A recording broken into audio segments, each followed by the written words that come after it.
En los próximos minutos vamos a tratar de dar respuesta a la pregunta de cómo utilizar la medicación en los adultos mayores en la tercera edad. Antes de intentar responder esta pregunta, vamos a volver sobre cuáles son las herramientas más útiles a la hora de prescribir un medicamento. Y para eso tenemos que volver al aspecto de la longevidad en la cual los adultos mayores cambian el perfil de sus enfermedades, en el cual las patologías infecciosas y agudas fueron reemplazadas por las crónicas y degenerativas. Ese cambio epidemiológico tiene su ejemplo, por ejemplo, en el VIH-Sida o la diabetes. Pero también hay que cambiar el concepto del diagnóstico en una enfermedad única por empezar a pensar el paciente en la convivencia de enfermedades, ¿no? Lo más frecuente es que nuestros pacientes adultos mayores tengan hipertensión, artrosis, enfermedad de Parkinson, diabetes, etc. Por eso, a la hora de prescribir, tenemos que volver sobre aspectos fundamentales de la relación médico-paciente. La primera es que tenemos que dar identidad e individualidad a cada paciente en particular. Y luego los aspectos que sí son generales a los adultos mayores, como puede ser la dificultad en la visión a la hora de escribir las indicaciones, la presbicia, o que puedan escuchar correctamente la prescripción, la presbiacusia, que no tengan trastornos cognitivos por caso de la memoria. Esto obliga a que las indicaciones siempre sean compartidas, no solo entre el paciente y el médico, sino también con su entorno familiar o con el cuidador. Y también considerar los aspectos de movilidad, o que podríamos decir también de accesibilidad al medicamento, que van desde cosas tan sencillas como puede ser la posibilidad de abrir el frasco que contiene los medicamentos y otros aspectos relacionados con la motricidad. Y una técnica que es de uso habitual y frecuente entre los adultos mayores es lo que llamamos la técnica de la bolsa o la bolsa de medicamentos. Sobre todo en la primera consulta o en las primeras consultas, decirle al paciente que traiga todos los medicamentos que está tomando en una bolsa que contenga la medicación que usa él diariamente en su totalidad. Y por último, vamos a tratar de conocer cuáles son los criterios de una buena prescripción y también los criterios de desprescripción. O sea, cómo hacemos para suspender o sacar medicación de nuestros pacientes. Ya esos son los criterios de Beers o Stop Start 3, que son protocolos o guías para la buena prescripción y desprescripción en los pacientes adultos mayores. ¿Cuáles son los hitos históricos y de la farmacología para intentar responder otra pregunta? ¿El envejecimiento poblacional se debe a los medicamentos? Fíjense, el primer antibiótico, la penicilina, comienza a usarse recién en el 45. El tensiómetro y las drogas antihipertensivas en la década del 40. Los estén, las estatinas, el puente coronario comienza a tener vigencia a partir de los años 70 y 80. Los antidiabéticos orales, si bien datan del 1960, la insulina comienza recién a usarse en el 65. La utilización de la quimioterapia para el tratamiento del cáncer en la década del 40 y la radioterapia oncológica ya estamos en la década de los 80. ¿Por qué marcamos estos hitos históricos con su fecha en lo que significa la terapéutica médica? Porque la mayoría de nuestros pacientes que hoy tienen 80 y 90 años son, por ejemplo, preantibióticos. Veamos ahora cuáles son los hitos farmacológicos del grupo etario de los adultos mayores. La mayoría de los ensayos clínicos excluyen a los mayores de 65 años. Los adultos mayores ambulatorios consumen un promedio de 2 a 4 medicamentos por día, cifra que se duplica o triplica si están internados, ya sea en instituciones sanatoriales o en geriátricos. El envejecimiento normal altera la farmacocinética y la farmacodinamia, con lo cual también aumentan los efectos adversos, y estos efectos adversos representan el 10% de las internaciones de los adultos mayores. Y por si fuera poco, en ese grupo poblacional la automedicación es 7 veces mayor que en la población adulta y se calcula que un 80%, o sea, la gran mayoría de estos pacientes se automedica. La pluripatología con polimedicación obligan a una cuidadosa valoración geriátrica integral, sobre todo en los aspectos socioeconómicos y cognitivos, para poder acompañar desde el punto de vista de los medicamentos a nuestros pacientes adultos mayores. Volvamos a nuestro caso de Lidia. Si la recuerdan, Lidia, en nuestra primera consulta, cuando le pregunto qué medicamentos está tomando, ella comienza como quizá ustedes recuerden a sus pacientes adultos mayores. Bueno, tomo un medicamento que es para la diabetes y otro que tomo para la tensión, una pastillita blanca chiquitita, y ahí empieza todo un recorrido de medicamentos con información poco fidedigna e imprecisa, con lo cual uno prefiere interrumpir la anamnesis y decirle, bueno, estos aspectos de los medicamentos los vamos a hablar, en el caso de Lidia, con su hija, la docente, la que vive cerca de la casa de ella, y vamos a convocarla a Lidia, que en la segunda consulta nos traiga la bolsa de medicamentos que está tomando. Es sorprendente la cantidad de medicamentos que toman nuestros pacientes sin siquiera registrarlo en su memoria, y es asombrosa la posibilidad de encontrarse con todo tipo de productos que se ingieren diariamente. Por eso, en esa primera consulta con Lidia, hicimos pasar a la hija a la hora de las indicaciones compartidas y le propusimos que en la segunda consulta nos traiga la bolsa con todos los medicamentos que ella toma diariamente. Veamos cuáles son los cambios fisiológicos que suceden en los diferentes sistemas en los adultos mayores. A nivel renal, el flujo cae un 10% cada 10 años después de los 40 años de edad y la función de los túbulos disminuye un 20% en la capacidad de concentrar la orina en la sexta década de la vida. Estos cambios fisiológicos se ven aún más alterados en dos patologías extremadamente prevalentes como son la diabetes y la hipertensión, con lo cual el riesgo de nefrotoxicidad aumenta de manera dramática y la enfermedad renal crónica tiene su mayor prevalencia en mayores de 70 años. A nivel del aparato digestivo hay una alteración progresiva de la motilidad esofágica e intestinal, lo que muchas veces afecta la deglución con disfagia y también estreñimiento. Esto disminuye la velocidad del vaciamiento gástrico, disminuye el revestimiento gástrico protector, que incrementa el riesgo de lesión por fármacos, como son los antiinflamatorios no esteroideos. A esto tenemos que recordar que la mitad de la población mayor de 65 años es edéntula, o sea, no tiene dientes. Hay alteraciones como sequedad bucal y alteraciones en las encías que pueden alterar la ingesta del medicamento y de la alimentación y también la tolerancia oral. El hígado presenta fisiológicamente una disminución de su capacidad metabólica y esto obviamente empeora en aquellos que son portadores de una hepatopatía crónica.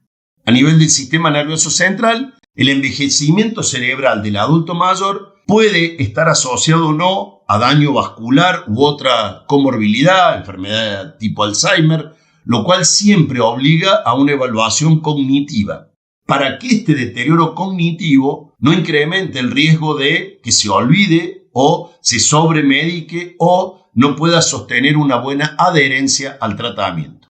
Y por último, considerar el sistema inmunológico, sobre todo antecedentes de hipersensibilidad a los fármacos o reacciones a diferentes medicamentos. Tenemos que tener muy presente que diagnóstico no es igual a prescripción. Doctor, no sé lo que me pasa, entonces tómese estas pastillas que no sé para qué son. Y volvemos sobre esta ley. ¿Cuál es la ley que siempre se cumple entre los seres humanos? Y la ley que siempre se cumple es la del menor esfuerzo. Por eso, ante la cola de que nos ofrezcan medicamentos y cirugía será bastante extensa, pero nadie o muy pocos están dispuestos a hacer el esfuerzo de cambiar sus hábitos de vida. Hipócrates ya lo decía hace muchos años: antes de curar a alguien, pregúntale si está dispuesto a renunciar a las cosas que lo enfermaron. ¿Cuáles son las condiciones que consideramos como una prescripción efectiva y segura? Eficacia refiere a la capacidad de un tratamiento para mejorar un síntoma o alterar positivamente el pronóstico de una patología. La eficacia se evalúa con la mejor evidencia. La seguridad es un criterio de la probabilidad de que un medicamento cause efectos adversos o secundarios. Es crucial identificar y minimizar los riesgos de los medicamentos en los adultos mayores. Valorar la conveniencia de un fármaco en relación a la edad, los aspectos personales, sociales, los efectos secundarios, la patología, la facilidad de la administración, si tiene patologías concurrentes, y sobre todo analizar patologías renales o hepáticas que alteran la farmacocinética y la farmacodinámica, y a su vez tener presente si no está tomando otro medicamento y, sin lugar a dudas, el concepto histórico, familiar y cultural donde vive el paciente. Y por último, y en relación a esto que decíamos, el costo. Un aspecto crucial para lograr la adherencia, sobre todo en patologías crónicas, es la posibilidad del costo y si este medicamento con el costo tiene una cobertura o no absoluta, total, por parte de la obra social o el sistema de seguridad sanitaria que lo contiene. Volvamos a nuestra paciente Lidia. Lidia, en la primera consulta, esto va a parecer desmesurado, pero es real, tomaba 2 tipos de antidiabéticos orales, más precisamente metformina y glibenclamida. Tomaba 2 de cada uno, cada 12 horas, un total de 4. Tomaba 3 tipos de antihipertensivos en 2 tomas diarias, lo cual totalizaban 6 comprimidos: losartán, amlodipina y carvedilol. También tomaba una estatina, rosuvastatina, 10 miligramos a la noche, un hipolipemiante, una dosis diaria, total 1.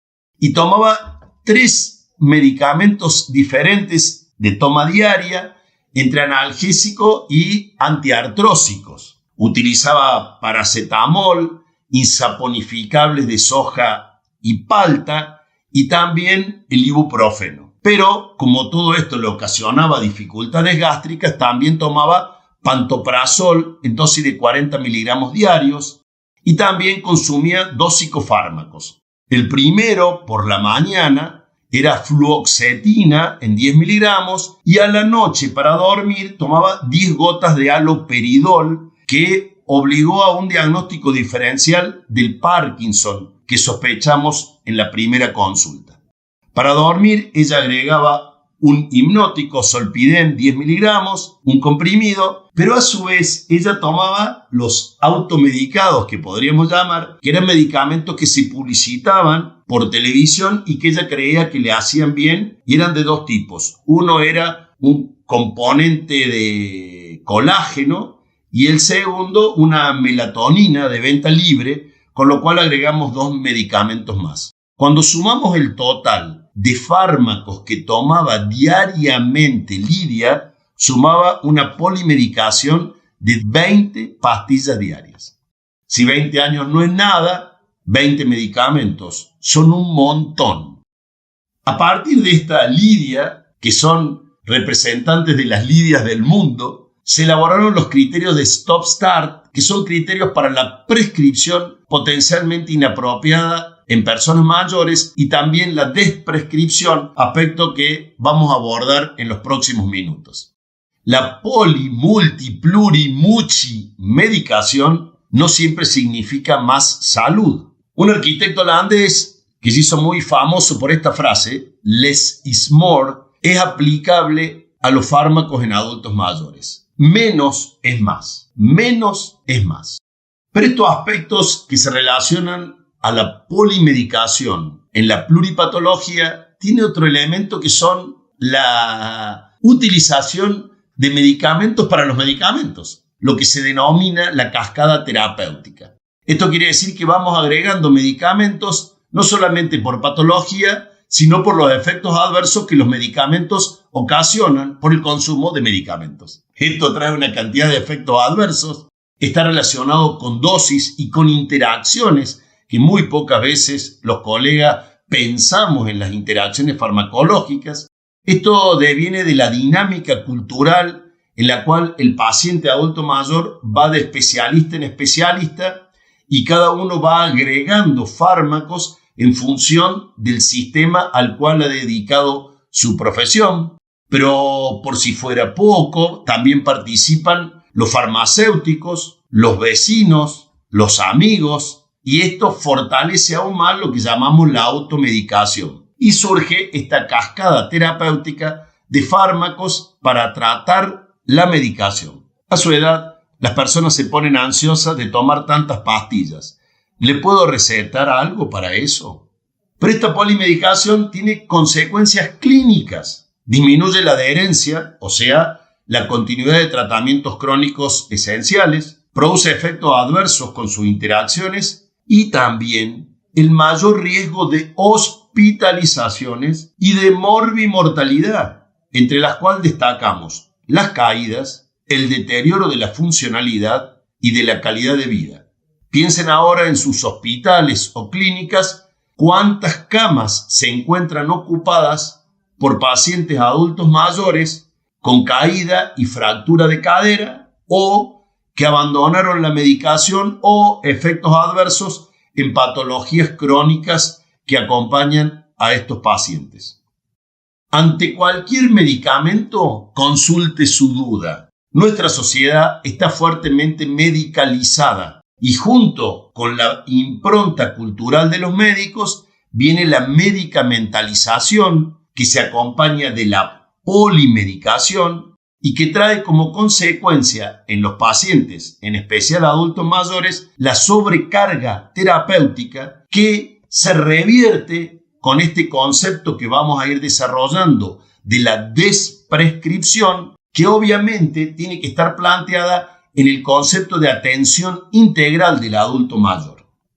Al comienzo veíamos cuáles eran las herramientas para la prescripción.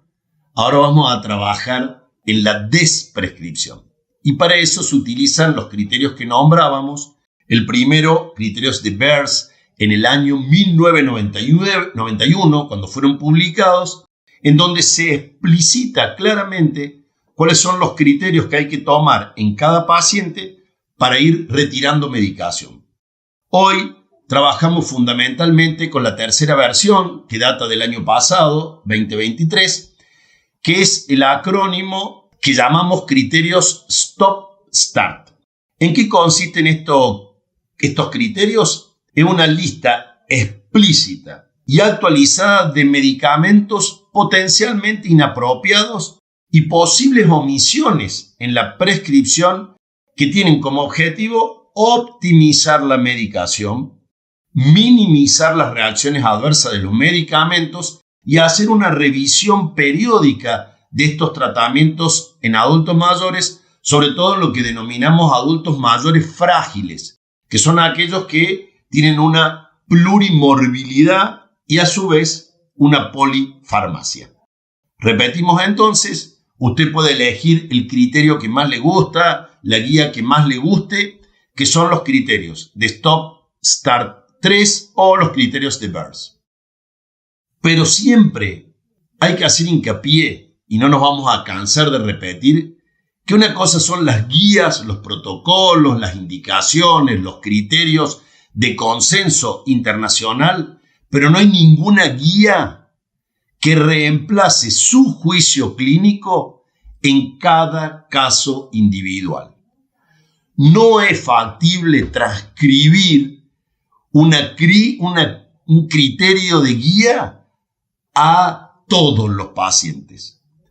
Repetimos, no hay ningún protocolo, algoritmo o guía que reemplace su juicio clínico en cada caso individual. ¿Cuáles son las dificultades con las que nos encontramos en nuestro consultorio cotidianamente para la desprescripción?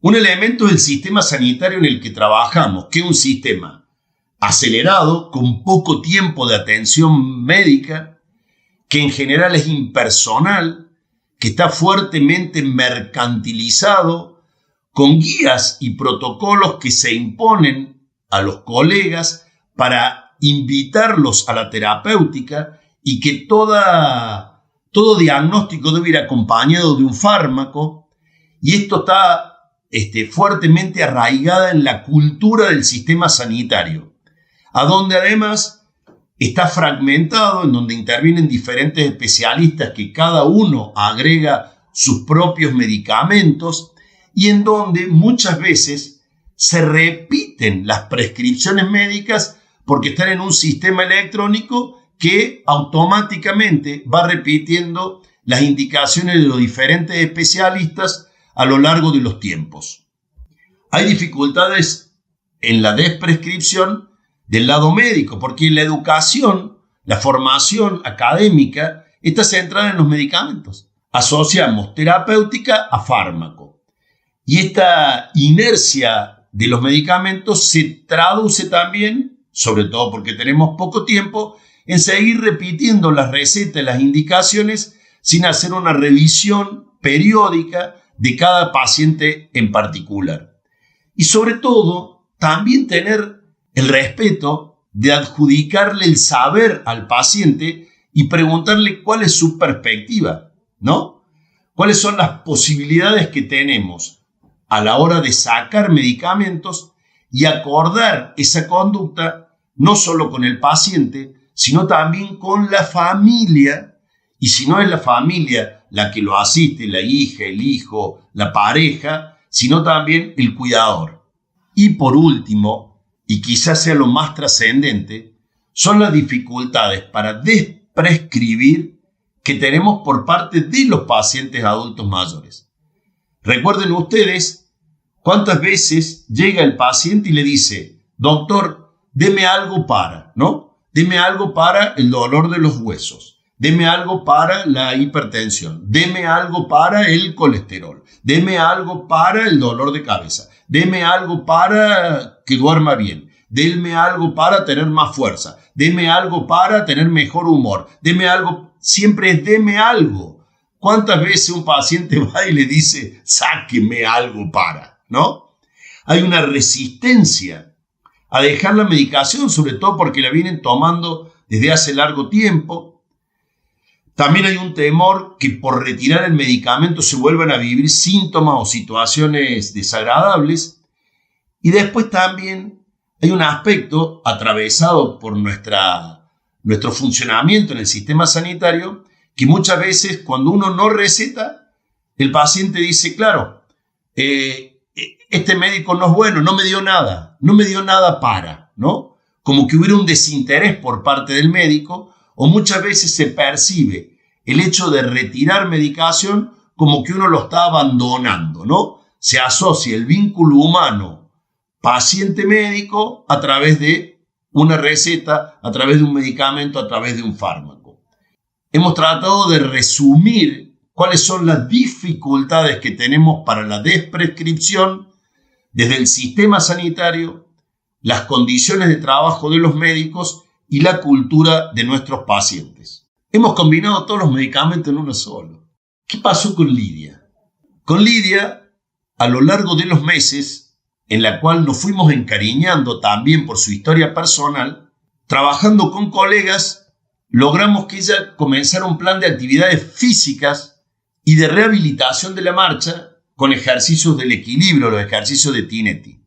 También trabajamos el cambio en sus hábitos nutricionales, con la elaboración, como lo hacía antes ella, en su casa, de la comida, y con alimentos que llegó a proveerse de una propia quinta que hizo en el patio de su casa. Y también, junto con estos cambios en la actividad física y su alimentación, se hizo un esquema de rutinas para mejorar sus trastornos del sueño. Finalmente, con estos tres elementos fuimos desprescribiendo los medicamentos que tomaba Lidia. Recuerden, 20 fármacos diarios, y fíjense que después que se hizo el diagnóstico de enfermedad de Parkinson, Hoy Lidia toma un solo tipo de medicamentos, carbodopa, levodopa, un comprimido cada 4 horas, 4 veces al día. Única medicación, su tratamiento antiparkinsoniano, regulado en dosis, en horarios, en relación con la ingesta de comidas y asociado a todo un plan previo que significó un cambio de hábitos trascendente que le permitió suprimir los 20 fármacos que tomaba anteriormente. Vamos a intentar un decálogo para la medicación en adultos mayores. Siempre y antes de nada, realizar una correcta valoración geriátrica integral antes de prescribir o desprescribir un fármaco. Las indicaciones se definen en conjunto, con el familiar o el cuidador, y de manera personalizada. Cada paciente es único e irrepetible. Tenemos que evitar la cascada terapéutica y, dentro de lo posible, la polimedicación. A la hora de prescribir, titulación de dosis, monitorear los efectos adversos y disminuir el riesgo de interacciones. Y estar muy atentos a la supervisión de la administración de los fármacos y adoptar estrategias de adherencia, como son el uso de pastilleros, ¿no?, donde se colocan día por día, en los horarios que lo toma, desayuno, almuerzo, merienda, cena, acomodar la medicación para que se tome todo al desayuno y a la cena, o algunas aplicaciones que hay en los celulares para recordarle la toma del medicamento. Hay una cantidad de herramientas para poder dar una correcta administración del fármaco y evitar que se discontinúe el tratamiento. La desprescripción adquiere especial relevancia, como decíamos, en los pacientes frágiles y polimedicados. Siempre este es un proceso gradual que se hace fármaco por fármaco. Recuerden ahora la cantidad de pacientes mayores de 80 años que siguen tomando estatinas o que toman antiácidos durante décadas. Y a su vez es muy importante a la hora de desprescribir no ser terminante, ¿no? Tener una posición flexible, porque ningún cambio es irreversible. La adherencia al tratamiento también se logra, como decíamos, en la organización de los medicamentos, los pastilleros y las aplicaciones. Para la prescripción o desprescripción pueda suceder correctamente, es fundamental, imprescindible, la participación del paciente. Contar, considerar y analizar la subjetividad y la sabiduría del paciente, porque él es el que sabe cómo se llega a edades muy avanzadas, y hacer cómplices en las conductas, ya sea prescriptivas o desprescriptivas, del familiar, del cuidador y también de los integrantes del equipo de salud, que forman parte los colegas que trabajan con los médicos y los farmacéuticos en especial. Antes de indicar un medicamento, siempre consideremos medidas que impliquen cambios en los hábitos de vida, la alimentación, la actividad física, el sueño, y 2 elementos que son trascendentes para la cantidad y calidad de vida, con la longevidad, que es que el paciente esté integrado socialmente y que tenga un proyecto vital. Nada más saludable para desprescribir medicamentos, la integración del paciente, disminuir la percepción de soledad y a su vez que él tenga un proyecto vital, un para qué dejar de tomar un medicamento o un para qué tomar los medicamentos de manera correcta y precisa. Y por último de este decálogo, así como decimos que más vale prevenir que curar, más vale desprescribir que recetar. Es mucho más complejo una vez que se toma un medicamento desprescribir. Es mucho más fácil recetar que desprescribir. Y ya lo dice el refrán. Es más fácil sembrar una mala idea que arrancarla de raíz. Y ahora les propongo, para finalizar, una semiología inversa o un razonamiento quizás de conductas o antropológico en el cual proponemos, dime lo que tomas y te diré, ¿no? Dime lo que tomas y te diré qué tienes. Por los fármacos que está tomando un paciente, podemos inferir que si toma antihipertensivo, que si toma antidiabéticos orales, puede tener esos diagnósticos de patología. Dime lo que tomas y te diré quién te atiende, porque podemos saber qué especialistas, uno o varios, estuvieron de por medio a la hora de la prescripción. Dime lo que tomas y te diré qué miras. Es fascinante cómo uno, si observa las pantallas del celular o de la televisión y presta atención a qué fármacos se publicitan, uno puede tener o inferir qué tipo de programas ven nuestros pacientes. Dime lo que tomas y te diré qué miras. Y también podemos saber, según la obra social que tiene, dime lo que tomas y te diré cuál es la cobertura de salud que tienes. Porque hay fármacos que determinadas obras sociales cubren y otras no, y eso permite inferir cuál es el tipo de cobertura por el tipo de fármacos que nuestro paciente consume diariamente. Dime lo que tomas y te diré a qué le temes. Porque quizás, en el fondo, persiste lo que es tan primitivo en todos los seres humanos, que es el miedo. Ante el miedo de determinado síntoma o de determinada patología, acudimos a los fármacos. Por eso, sin miedo, con seguridad, podemos prescribir, pero también sin miedo desprescribir, porque la salud y la longevidad no pasa por los fármacos.